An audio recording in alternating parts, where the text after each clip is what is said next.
Nagkagulo nga ang mga transgender na Filipino at Thailander sa Thailand na kung saan nag-escalate daw ito dahil noong Monday morning 5 a.m. ay may 20 Filipino transgender ang nakipag-away sa apat na Thailander na transgender din. At eto nga, nung Tuesday lang ay meron na namang sumugod na 100 Thailander transgender sa mga Filipino transgender.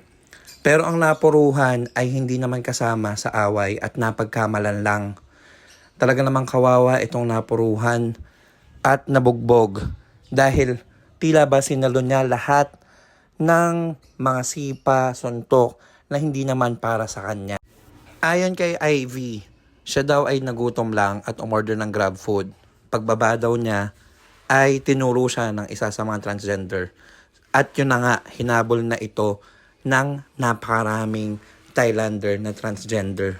Talagang hindi din kinaya ng mga polis ang pag-awat sa nagkakagulong mga transgender at kung saan-saan umaakyat ang mga Thailander para lang makapanuntok, makasabunot at makasipa, para lang makabugbog.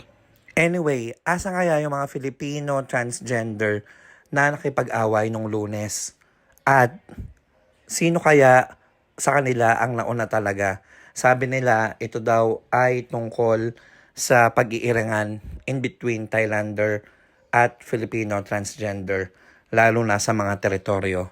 So ano sa tingin nyo mga kakamon? Muli ba hanggang dito lang mga kakamon, no? See you in the next content. Thank you so much. Gracias. Come on!